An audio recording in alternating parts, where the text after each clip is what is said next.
నమస్తే welcome to plus TV Telangana. ప్రస్తుతం మనం లోకాయుక్త కోర్టు దగ్గర ఉన్నాం. దీనికి సంబంధించి ఏదైతే కోడి చెరువుకు సంబంధించి కబ్జా జరిగింది, 10 ఎకరాల కబ్జా జరిగింది. అటు చెరువులోనే బోర్లు వేశారు. నిజంగా ఇదంతా కూడా ఇటు ఎంఆర్ఓ తహసీల్దార్ కావచ్చు, వీళ్ళందరూ సర్వేయర్లందరినీ కూడా వాళ్ళందరినీ దీని నుంచి అవుట్ చేయాలి, వీళ్ళందరినీ కూడా పదవుల నుంచి కూడా వీళ్ళందరినీ బర్తరఫ్ చేసేయాలని చెప్పేసి చాలా రోజులుగా కూడా ఇక్కడ బక్కదర్శన్ గారు అయితే పోరాటం కొనసాగిస్తున్నారు. దీనికి సంబంధించి ఇందులో విచారణ జరుగుతుంది. ఈ రోజు అతను చెప్పేటువంటి విషయం ఏంటంటే రకరకాల ఆధారాలతో నేను బయట పెడతా ఉన్నా. దీనికి సంబంధించి ఈ ఆధారాలను చూసి కూడా రంగనాథ్ మాట్లాడినటువంటి మాటలు కావచ్చు, లేకపోతే ఈ తహసీల్దార్ కావచ్చు, సర్వేలు కూడా వీళ్ళందరినీ తీసేయాలి. రంగనాథ్ కూడా అసలు ఈ కోడి చెరువు కబ్జా జరగలేదని చెప్పారు. ఇదిగో ఆధారాలని చెప్పేసి కూడా పూర్తి ఆధారాలతో ఇక్కడ ప్రెస్ మీట్ కూడా ఏర్పాటు చేసి మాట్లాడదాం. అసలు ఎటువంటి ఆధారాలు ఉన్నాయి, ఎందుకు రంగనాథ్ కావచ్చు, పవన్ కళ్యాణ్ చాలాసార్లు చెప్పినా అసలు ఎటువంటి కబ్జా జరగలేదని చెప్పి చాలాసార్లు చెప్పే ప్రయత్నం చేసిండు. మరి నిజంగా ఎన్ని ఆధారాలు ఉన్నా ప్రభుత్వం ఎందుకు మరి దీనిపైన ఎందుకు యాక్షన్ తీసుకోలేకపోతుందని చెప్పేసి పూర్తి విషయాలు మాట్లాడే ప్రయత్నం చేద్దాం. మనతో పాటు బక్కదర్శన్ గారు ఉన్నారు. బ్రదర్, ఇందులో కోడి చెరువు అనేది రెగ్యులర్గా జరుగుతున్నటువంటి కొన్ని హైడ్రా చేస్తున్నటువంటి డ్యూటీల పైన మనం మాట్లాడుతూ ఉన్నాం. కానీ నిన్న దినాన జరిగింది ఏంటంటే 1 జూన్ 2026 అంటే అప్పుడు సిరీస్ ఆఫ్ యాక్షన్ అనేది జరుగుతూ ఉండే కాబట్టి నేనేం పట్టించుకోలే. నేను దీని మీద పూర్తిగా పేపర్ వర్క్ చేసి లోకాయుక్తాల కేసు ఫైల్ చేసిన. అందులో ఒక 6 అధికారుల మీద చేసిన. ఒకటి, నేను నాకు పవన్ కళ్యాణ్ గారికి ఈ కేసులో మనకేం సంబంధాలు లేవు, అర్థమైందా. కాకపోతే పాపం పవన్ కళ్యాణ్ గారు చాలా మంచోడు, ఆయనకు భూమి అక్రమంగా వీళ్ళే నూకినట్టు కనబడతా ఉంది. అంటే వీళ్ళు చెప్తున్నారు అట్లా. అందులో హైడ్రా కమిషనర్ పైన, ఆర్టీఓ చేవెళ్ల పైన, తహసీల్దార్ శంకర్పల్లి పైన, సబ్ రిజిస్ట్రార్ శంకర్పల్లి పైన, ల్యాండ్ రికార్డ్స్ రంగారెడ్డి, హెచ్ఎండిఏ, ఈ 6 పైన కూడా నేను ఫిర్యాదు చేసిన. ఇందులో ఏంటంటే ముఖ్యంగా ఆయన కొన్నది 10 ఎకరాలు అబ్బా. 10 ఎకరాలు ఎవరి దగ్గర కొన్నాడు? 10 ఎకరాల ఖాతా నంబర్లు ఒకటే దగ్గర ఒక పీస్ ఆఫ్ ల్యాండ్ కొన్నాడు. 10 ఎకర్స్ల ల్యాండ్లో ఆయన 10 ఎకరాలు కొన్నాడు. ఈ 10 ఎకరాల జాగా ఆయన తీసుకుంటూ అక్కడి వరకు ఓకే. అయితే ఇలా రిజిస్ట్రేషన్లు అనేది నంబర్ 1 రిజిస్ట్రేషన్లో పొరపాటు జరిగింది. రిజిస్ట్రేషన్లో ఎట్లా పొరపాటు జరిగిందంటే, రిజిస్ట్రేషన్లో ఈరోజు ఇగో ఈ కృష్ణయ్య అన్నటువంటి కృష్ణ అనేట ఈయనకు జీపీఏ హోల్డర్ ఉంది. దీని ఓనర్ వేరే మళ్ళా, అర్థమైందా. జీపీఏ హోల్డర్ మరి ఈయన వచ్చి సంతకం పెట్టాలి కదా దీనికి. ఆ సంతకం పెట్టలే ఆయన. ఏది దీనికి ఓనర్ వచ్చి సంతకం పెట్టలే. కొన్ని పవన్ కళ్యాణ్ తరపున శరత్ అనేట ఆయన వస్తాడు అని చెప్పిండు. కానీ ఆయన ఏది పవన్ కళ్యాణ్ పోలే, శరత్ ఆయన కూడా పోయినారు. ఈ ఫింగర్ ప్రింట్ మొత్తం చూస్తే తెలిసిపోతుంది. నంబర్ 1. రెండవది ఏంటంటే, ఇందులో వీళ్ళు చూపించిన బౌండరీస్లా 4 బౌండరీస్ ఉంటాయి. ఆ 4 బౌండరీస్ కూడా ఈరోజు అవతల దిక్కు చూపించిండ్రు. ఒక్క నిమిషం నేను చూపెడతా. వీళ్ళ బౌండరీస్ కూడా మొత్తం కంప్లీట్గా బయటికి చూపించిండ్రు. ఆ బౌండరీస్ కూడా ఎట్లున్నదంటే, ఇగో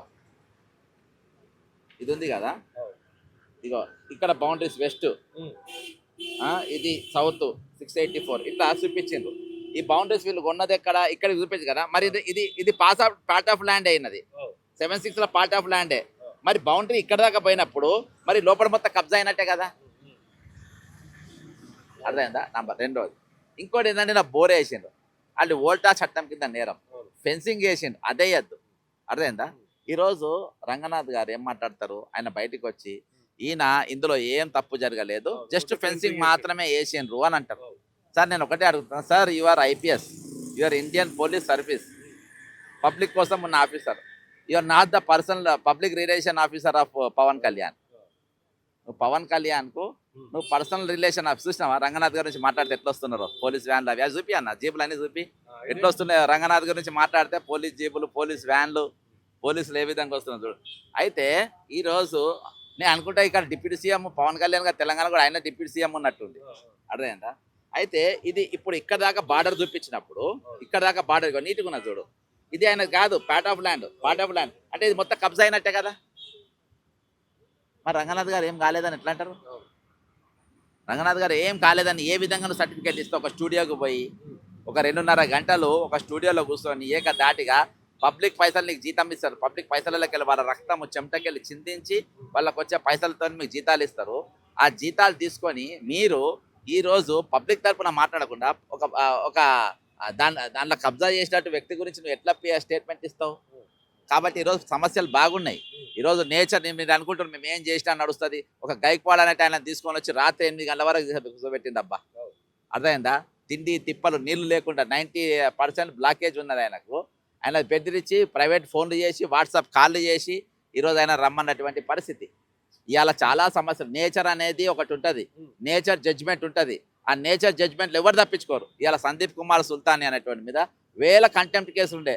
రిటైర్మెంట్ ఎంప్లాయీస్ 100 మంది చచ్చిపోయాను వాడు చేయబట్టి. వాడు చేయబట్టి 100 మంది చచ్చిపోయాను. ఇవాళ కోర్టు వాడిని పట్టుకరాపో అన్నది, బేడీలు వేసుకొని పట్టుకరాపో అన్నది. అదే ఇంత బేడీలు వేసి పట్టుకొచ్చి మా ముందు 10:30 వరకు నిలబెట్టమన్నది. ఆ విధంగా ప్రతి ఒక్కరు నేచర్ జడ్జ్మెంట్ ఉంటుంది. వందల కేసులు ఇవాళ బ్రదర్ ఇక్కడ అన్నిటిలో కేసులు ఒక తీరు. లోకయుక్తలో ఒక అధికారి మీద కేసు రిజిస్టర్ అయినంత ఈజీ కాదు. కేసు రిజిస్టర్ అయింది, బాజాబ్తా రిజిస్టర్ చేసింది, అనేకమైన డాక్యుమెంట్స్ ఉంది. నేను ముందే మీకు అన్ని చూపెడితే అవి చూపించి వాళ్ళు అలర్ట్ అవుతారు. ఎందుకంటే ఇక్కడ వాళ్ళు ఐబీ ఇంటెలిజెన్స్ అన్నీ ఉన్నాయి కాబట్టి అన్ని చూపెడతలేను. కొన్ని వరకు చూపెట్టిన 14వ తారీఖు తర్వాత నేను అన్ని ఇంకా పూర్తి వివరాలు చెప్తా. అవుట్లైన్ అయితే ఇందులో కబ్జా 100% జరిగింది, 101% కబ్జా జరిగింది. East west north south boundaries తప్పు. ఆ బౌండరీస్ లోపల ఉన్న నాది నా జాగా కాదు, అది రిజిస్ట్రేషన్ డాక్యుమెంట్లో స్పష్టంగా ఉంది. ఒక రిజిస్ట్రేషన్ డాక్యుమెంట్ పైన 4 పాస్ పుస్తకాలు ఎట్లా ఇస్తారు? MRO out. ఒక రిజిస్ట్రేషన్లో ఒక అవుట్, తహసీల్దార్ అంటే ఎక్కడ ఉన్నా అవుట్, ఆయన సస్పెండ్ అవుతాడు. నంబర్ 1. ఈరోజు రిజిస్ట్రేషన్ చేసేటోడు సస్పెండ్ అవుతాడు. ఎట్లంటే ఒక జీపీఓని సంతకం తీసుకొని నువ్వు ఆయన రానంటావు, శరత్ అనేటోడు కూడా ఆయన నా బద్దలు వస్తానంటావు. ఇవాళ ఏకేవైసీ లేకుండా ఎట్లా రిజిస్ట్రేషన్ చేస్తావు? నంబర్ 2, ఆయన ఎగిరిపోతాడు. ల్యాండ్ అండ్ సర్వే రికార్డ్స్ కూడా ఏం చేస్తుండ్రు? ఇంతవరకు కబ్జా అవుతుంటే ఈరోజు వాళ్ళపై చేయాలి కదా. ఎందుకు మీరు సర్వే చేస్తలేరు? ఎందుకు మాట్లాడతలేరు? అక్కడ వాళ్ళ అవుట్. హెచ్ఎండిఏ లేఅవుట్ అనేది ఏ విధంగా వాళ్ళకి ఆయనకు అవంతా అంటే ఈరోజు అక్రమంగా అక్కడ ఇవన్నీ కూడా నిర్మించుకోవడానికి ఏ విధంగా మీరు అంత పెద్ద గోడలు పెట్టడానికి అర్హత లేదబ్బా. పెద్ద గోడలు కట్టడానికి అర్థమైందా? ఆ గోడలు ఒట్టి గేటెడ్ కమ్యూనిటీ మాత్రమే పర్మిషన్ ఉంది. ఒక ప్రైవేట్ వ్యక్తులకు అంత పెద్ద గోడలు పెట్టడానికి లేదు. ఏ విధంగా దానికి పర్మిషన్ ఇచ్చారు? వోల్టా చట్టం ఇది వ్యతిరేకమవుతుంది. ఆ మధ్యలో అది పోతుంది, అది డేంజరే. మధ్యలో ఫెన్సింగ్ చేస్తారు. బ్రదర్ ఒకటి కాదు ఇన్ని కాదు, దాదాపు నేను ఆ నోట్లకెళ్ళే ఒక 8 కేసులు చెప్పిన. 10-15 సెక్షన్ల కింద ఆయన బుక్ అవుతాడు. ఒక సెక్షన్ కాదు, 10-15 సెక్షన్ల కింద బుక్. బ్రదర్ నేను వ్యక్తిగతంగా నాకు ఎవరితో గొడవ లేదు, నేను వ్యక్తిగతంగా నాకు ఏం కోపం లేదు. నేను చట్టం ప్రకారం పనిచేస్తా, నేను పేపర్ వర్క్ చేస్తా, సాక్ష్యాల ప్రకారం పనిచేస్తా. మొన్న ఇంకోటి ఆయన మన ఎవరు రంగనాథ్ గారు ఈరోజు ఈయన పిఆర్ఓ లెక్క ఇవాళ తెలంగాణ సొమ్ము, తెలంగాణ ప్రజలు మీకు జీతాలు ఇస్తారు. మీరు అన్ని అలా కూర్చొని 2 గంటలు నువ్వు పబ్లిక్ టైంని ఎట్లా వేస్ట్ చేస్తావు? నీ టైం మాదబ్బా, నీ టైం నాది. నీ టైం నా కోసం ఖర్చు పెట్టాలి. నువ్వు స్టూడియోలలో కూర్చొని కోర్టేమో నిన్ను ముద్దాయిగా ప్రకటిస్తుంది, కోర్టేమో నీ మీద నిన్ను తీసుకొచ్చి బేర్లో మిలిటరీలో తీసుకుపోయి లోపల పెట్టమంటది. అర్థమైందా? రేపు ఇంత నన్ను జోకర్ అంటాడు ఆ స్టూడియోలో కూర్చొని. నేను జోకరా నువ్వా నేనా? జోకర్ ఎవరు? Who is joker? నేను స్పష్టంగా చెప్తున్నా. రంగనాథ్ గారు నువ్వు పేరు చెప్పని రంగనాథ్ గారు మీరు జోకర్ అయ్యిండ్రు. అర్థమైందా? మీరు జోకర్ అయ్యిండ్రు. కాబట్టి ఇది 101% తప్పు. దీంట్లో 101% వీళ్ళంతా శిక్షార్హులు అవుతారు. రేపటి దినాన ఇంట్లో అన్ని ప్రూఫ్తో సహా మేము వాళ్ళకి ఇస్తాము. వాళ్ళు ఖచ్చితంగా వీళ్ళ పైన యాక్షన్ తీసుకుంటారు. దీన్ని అని నేను ఏది చేయకుండా ఈ నేచర్ అనేది ఖచ్చితంగా దాని జడ్జిమెంట్ దానికి ఉంటుంది. ఇవాళ మీరు ఎన్ని అక్రమాల పాల్పడుతున్నా, ఎన్ని ఇవి చేస్తున్నా, ఇవాళకి ఆయన బుద్ధి మార్చుకోకుండా ఆయన ఇంకా ఎంత తొండి చేస్తారో అంత ఆయనకే చుట్టుకుంటారు. హైకోర్టు డైరెక్ట్ చెప్పినా సరే ప్రభుత్వం కావచ్చు ఇంకా సమీక్షిస్తాం అది అని చెప్పి చెప్తారు. అలాంటి లోకయుక్త పైన లోకయుక్తలు అవుతారంటారా? బ్రదర్ ఇలా ఇది వేసింది అధికారుల మీద. నేను వేసింది అధికారుల మీద యాక్షన్ తీసుకునే పూర్తి హక్కు లోకయుక్తకు ఉన్నది. ఈ కెనాట్ ఎస్కేప్. అర్థమైందా? కాబట్టి ఈరోజు ఖచ్చితంగా నేను ఏదో ఒక దగ్గర న్యాయం జరుగుతుంది. అసలు నేను రిజిస్టర్ కాదనుకున్నా, అసలు రిజిస్టర్ అయింది, పేషీ పెట్టింది, పిలిచిందంటే 101% దీనిపైన ఇస్తుంది. వాళ్ళు కూడా దీన్ని ఏదో తిమ్మిరి బొమ్మని చేసే ప్రయత్నం చేస్తారు. అయినా కానీ ఏది చేసినా చేయకుండా బ్రదర్ ఇవాళ మీరు దొరికిపోయినారు, డాక్యుమెంట్ దొరికిపోయినాయి, పేపర్లో సహా దొరికిపోయినారు. అర్థమైందా? మీరు తప్పించుకునే అవకాశం ఉండదు. ఖచ్చితంగా ఈరోజు మీరు ఎవరిని ఏం పేరు పెట్టి పిలిచినా, మీరు ఎక్కడెక్కడ మీరు ఏ స్టూడియోలో పొద్దు తిరిగినా, మీరు నిర్దోషి అని చెప్పుకునే ప్రయత్నం చేసినా ఏడ కూడా మీరు తప్పించుకోలేరు. అర్థమైందా? ఇలా బ్రదర్ ఒట్టిగా రిజిస్టర్ చేయరు కదా. ఒక 6 అధికారుల మీద ఏ డాక్యుమెంటేషన్ లేని ఏది లేని ఒట్టిగా ఇది చేయలేరు కదా. ఇప్పుడు వాళ్ళు అడుగుతున్న ఫోటోలు తీసుకోనికి నేను మీకు ఎందుకు పెడతా అంటే వాళ్ళకి నేను క్లూ ఇవ్వదలుచుకోలేదు. అర్థమైందా? వాళ్ళకి కూడా క్లూ ఇవ్వదలుచుకోలేదు. కాబట్టి అన్ని కోర్టులో ఉన్నాయి, కోర్టు పరిధిలో ఉన్నది. వాళ్ళు చేసుకున్నాక ఆధారాలు మీరు చాలా సార్లు చూపెట్టారు. మీడియా కూడా డైరెక్ట్ కోడి చిరు దగ్గరికి వెళ్ళి కూడా డైరెక్ట్ చూపెట్టినాం మీడియా వాళ్ళని కూడా, సోషల్ మీడియా వాళ్ళని. అయినా కూడా ఇన్ని ఆధారాలు కూడా రంగనాథ్ కావచ్చు లేకపోతే ఈ ప్రభుత్వం అంటే కావచ్చు, ఇప్పుడు ఎందుకంత support అక్కడికి చేసుకోవచ్చు? ఇప్పుడు బ్రదర్ అక్కడ మీడియా ఏం చేసిందంటే అక్కడ పోయి చూపించింది. అక్కడ మనం ఏం చేసినా పేపర్ వర్క్ చేసినాం. ఇప్పుడు డాక్యుమెంట్ పరంగా కేసు ఫైలింగ్ అనేది ఇంపార్టెంట్. ఆ ఫైలింగ్ కేసు అంతా నేను చేసిన ఈరోజు. కాబట్టి ఈరోజు ఇవాళ ఎక్కడ కూడా తప్పించుకునే అవకాశం లేదు. ఏదో ఒక దగ్గర దొరికిపోతారు. అర్థమైందా? ఇవాళ దానికంటే పెద్ద శిక్ష ఈ రోజు ఆల్రెడీ ఆయన అనుభవం తెలియకుండా ఇవాళ శిక్ష అని తెలుసా? ఏ మీడియా వాడు పోయినా క్వశ్చన్ అడుగుతాడు. ఏ మీడియా అయినా నీ ఇల్లు చెరువులు ఉందంట కదా అని అంటాడు. నేను అది ఆయన ఇల్లు చెరువులను చూపించిన చెప్పిన ప్రతి ఒక్కరు నేను అడుగుతాను, నువ్వేం చెప్పాలి? లేదు చెరువులు లేదని చెప్పాలి. అదే నీ పనిష్మెంట్ అన్న. అర్థమైందా? ఇవాళ ఎక్కడ పోయినా ఆల్రెడీ ఆ పనిష్మెంట్ పడతా ఉంది.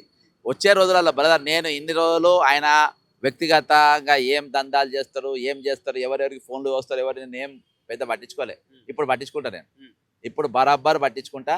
ఎక్కడ ఏమేం జరుగుతుంది, ఏమేం స్కాములు చేసిండ్రు, ఎక్కడెక్కడ సెటిల్మెంట్ చేసిండ్రు, ఎక్కడ దందాలు నడిచింది అనేది మొత్తం చేస్తా. ఇవాళ నేను ఒట్టి ప్రభుత్వం పైన, ప్రభుత్వంలో జరుగుతున్న అక్రమాల పైన టాప్ 20 పైనే పెట్టుకున్నా. కానీ వేరే వీటి మీద పెట్టుకోలే. కానీ ఈరోజు ఈయన అంటే హడ్డు దాటి వెళ్ళిపోతుండు. ఒక అధికారికి ఏం పని బాస్? శివధర్ రెడ్డి గారు మొన్నదాకా డీజీపీ గారు ఉండే. ఆయన డ్యూటీలు ఉన్నప్పుడు ఎప్పుడైనా మన స్టూడియోలలో చూసినామా? ఎక్కడైనా ఆయన ఇంతసేపు చూసినామా? పోనీ సివి ఆనంద్ గారు ఇప్పుడు డీజీపీ ఎప్పుడైనా చూసినామా మనం? సజ్జనర్ గారు సిపిగా ఎప్పుడైనా స్టూడియోలలో పోయి కూర్చొని గంటలు గంటలు కూర్చొని 2.5 గంటలు on duty. Hydraa commissioner busy schedule ఇది. నీకేం పనిపాటు లేదంట, పోయి ఎందుకు కూర్చుంటున్నావు నువ్వు? చిల్లరగా అనుకుంటారబ్బా నీ గురించి. నువ్వు ఐపీఎస్ ఆఫీసర్, నువ్వు హోంగార్డు కాదు. హోంగార్డు కూడా కూర్చోరు. హోంగార్డులు కూడా నేను టైం ఇప్పుడు నువ్వు ఆయన మైక్ పెట్టు, నేను ఇయ్యాలని వెళ్ళిపోతాడు. ఆయన ఇంకా అంతమంది పోలీసులు ఉండరు కదా సివిల్ డ్రెస్లో. వాళ్ళ పోయి మైక్ పెట్టు, సరే ఏమన్నా మీ వాయిస్ ఇస్తారంటే మేము మా డ్యూటీ కాస్తారని మారిపోతాడు. అసొంటిది నీకు ఇది హోంగార్డుకున్న బుద్ధి లేదు నీకు. ఇంత కూడా హోంగార్డుకున్న తెలివి లేదు నీకు. ఈరోజు హోంగార్డులు కూడా మీడియా ముందుకు రారు, హోంగార్డు కూడా వాయిస్ రారు. అరే వాళ్ళ ముందు మైకులు పెట్టి వాళ్ళని మాట్లాడతారు, ఎవరు మాట్లాడరు, వెళ్ళిపోతారు వాళ్ళు. వాళ్ళకున్న తెలివి లేదు నీకు. కాబట్టి ఇంకోసారి మీడియా ముందు కనబడదు. దాని మీద కూడా ఏమైనా సెక్షన్ ఉంటే చూస్తా. ఇంకోసారి మీడియాలో కనబడదు, దాని మీద కేసులు పెడతా. లేదు పరిస్థితి. అరే నేను దానికోసం జీతం ఇస్తున్నా, టైం ఇస్తున్నా. గైక్వాడ్ అనేది ఆయన తీసుకొచ్చి 8 గంటలు నిలబెట్టిందంట, 8 hours. ఇవాళకెళ్ళి ఆయన బాధితులు ఎవరున్నా నాకు ఫోన్ చేయండి. ఖచ్చితంగా మీ దగ్గర ఏమైనా ప్రూఫ్స్ ఉంటే తీసుకొచ్చి ఇవ్వండి. మీ దగ్గర ప్రూఫ్ తక్కువ ఉన్నా కానీ దాన్ని పూర్తిగా ఫుల్ఫిల్ చేసి ఇంకా సంగతి చూద్దాం. ఇటువంటి వాళ్ళు పబ్లిక్ ఈ పోస్ట్ కాదు, ఏ పోస్ట్ ఉండద్దు. ఇక నాకు అనుమానం వస్తుంది, ఇన్ని రోజులు లేకుండే ఈయన విజయవాడ ఈయన ఏమేం కేసులు ఇంటర్వ్యూలు ఇచ్చిండ్రో అన్ని కేసులు తొండే. అన్ని కేసులు తొండి కేసులే. ఈరోజు ఆడ ఆయన నిర్దోషాన్ని వదిలేసిన సత్యం బాబును, లేదులే ఆయన నాకు చెప్పిండు ఆయన నేరస్తుడే అని చెప్పి. ఇవాళ నీ ఇల్లు చెరువులో లేదని చెప్పుడు ఎంత సత్యమో ఆయన సత్యం బాబు అంతే సత్యం అనిపిస్తుంది. అర్థమైందా? ఇది కేసు ఏది నమ్మనికి లేదబ్బా. నీ కేసు ఏది నమ్మనికి లేదు. నీ యాంకర్లో చెప్తున్నా జస్ట్ వాళ్ళ మంచి పేరు ఉన్న వాళ్ళని తెచ్చుకోండి. నీకు మంచి ఇంటర్వ్యూలు కావాలంటే పట్టుకొని ఇంటర్వ్యూలు ఇయ్యారు. కొత్తగూడ శ్రీనివాసరెడ్డి వేయండి, శివరెడ్డి గారు వేయండి, ఇలా మంచి ఆఫీసర్లు వేయండి. అర్థమైందా? ఇటువంటి చిల్లరగాళ్ళని తీసుకొని వస్తే మీరు ఒక చిల్లరగాళ్ళు అని చెప్పి ఆయన అందరూ అన్సబ్స్క్రైబ్ అవుతారు. మీ ఛానల్ చూసేవాడు కూడా వాడు చూడాడు. అర్థమైందా? ఇవన్నీ కూడా పేమెంట్ ఇంటర్వ్యూలు అని మాకు అర్థమవుతుంది. ఆ ర్యాలీలు తీసిన వాళ్ళు అంటే ఎవరబ్బా? మధురా నగర్ వాళ్ళు. మరి ఆ చెరువు ఎక్కడికి వెళ్ళి ఉందా? మరి నేను తీయాలన్నా మొత్తం మీ ఇంట్లోకి ప్రాబ్లం అవుతుంది. మళ్ళీ వాళ్ళని కూడా బ్లాక్మెయిల్ చేసి ర్యాలీలు తీపించిండేమో. అర్థమైందా? యూసుఫ్ కూడా పెద్ద చెరువు ఎక్కడ దాకా వస్తాను నేను మొత్తం తీసింది అనుకో పాతది, మీ అన్ని ఇళ్ళలో ప్రాబ్లం వస్తుంది. నేను వచ్చి రంగనాథ్ గారి ఇల్లే చూపించిన. ఆ పెద్ద చెరువు ఎక్కడ దాకా ఉందో నాకు తెలుసు. అక్కడ దాకా నేను తవ్వుకుంటా పోతా. నల్ల మట్టి వెళ్తేనేమో చెరువు, నల్ల మట్టి వెళ్ళదే అనుకో నన్ను ఉరి తీయండి. ర్యాలీ తీసిన వాళ్ళు కూడా చెప్తున్నా. కాబట్టి ఇటువంటి వాళ్ళ ర్యాలీలు తీసుకుని కూడా మీరు బంద్ చేయండి. మంచి వాళ్ళ చేయండి బాస్, బుద్ధిమంతులా చేయండి. రిటైర్ అయిన ఉద్యోగులు 100 మంది చచ్చిపోయినరు, వాళ్ళ కోసం న్యాయం జరగాలని చేయండి. ఇల్లు కోల్పోయిన వాళ్ళు చేయండి, భూములు కోల్పోయిన వాళ్ళు చేయండి. ఈరోజు ఫీజు రియంబర్స్మెంట్ కట్టక 14 లక్షల మంది పిల్లలు రోడ్ల పైన ఉన్నారు, వాళ్ళ కోసం చేయండి. ఈయన కోసం ర్యాలీ చేస్తారా? బుద్ధి పాత్ర గుడ్ బై అంటే 14 కూడా ఏదో జరగబోతుంది, మొత్తం పూర్తి ఆధారాలు చూపిస్తా అని చెప్పి ఎందుకు 14 తేదీన ఎందుకు ఇంకా విచారణ ఉందా? ఏం లే 10వ తారీఖు వాయిదా వేసిండ్రు, అది విచారణ జరుగుతుంది. ఏది ఏమైనప్పటికబ్బా అది అన్ని చూసే చేసిండ్రు. నేను తక్కిన విషయాలన్నీ కూడా ఇంకా కొంచెం సమయమైన తర్వాత కోర్టు వాళ్ళు ఎట్లా చెప్తారో అట్లా చేస్తా. ఏది ఏమైనప్పటికీ ఆయనకు బ్యాడ్ టైం స్టార్ట్ అయింది. అర్థమైందా? బ్యాడ్ టైం అనేది రంగనాథ్ గారు స్టార్ట్ అయింది. ఆయన నేచర్ ఎంబడి పడుతుంది. నువ్వు ఏది పాము, నువ్వు కట్టె పట్టుకుంటే అది పాము అవుతుంది, పాము పట్టుకుంటే పులి అవుతుంది, మేఘ పట్టుకుంటే సింహం అవుతుంది. అర్థమైందా? కాబట్టి ఈరోజు కాలం నీ మీద కన్నెర్ర చేసింది. కాబట్టి నీవు జాగ్రత్తగా పనిచేయి. మంచి పని అయినా బ్రదర్, నేను పోలీసులను చాలా హానర్ చేస్తాను, నేను పోలీస్ అయిన కొడుకునే, అర్థమైందా? కానీ ఇటువంటి జనాన్ని ఏడిపించి పని చేసి చిల్లరగా పోయి స్టూడియోలలో కూర్చొని వాళ్ళ వీళ్ళ గురించి చిల్లర మాటలు మాట్లాడితే మాకు కాలిపోతుంది, అర్థమైందా? నువ్వు ఎవరైనా సరే మేము దేకం నీకు యూనిఫామ్ వేసుకునే చుట్టూ పోలీసు వాళ్ళు ఉంటే నువ్వు బలంగా మాట్లాడగలదు, నాకు అవన్నీ అవసరం లేదు, సింగల్గా వస్తా.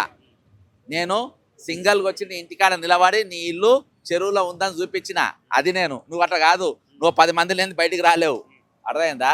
అది పబ్లిక్ కోసం వాడాలి 10 మందిని కూడా, కానీ నువ్వు వ్యక్తిగతంగా నీ దందాల కోసం నీ వీటి కోసం వాడుకునే ప్రయత్నాలు చేస్తున్నావు.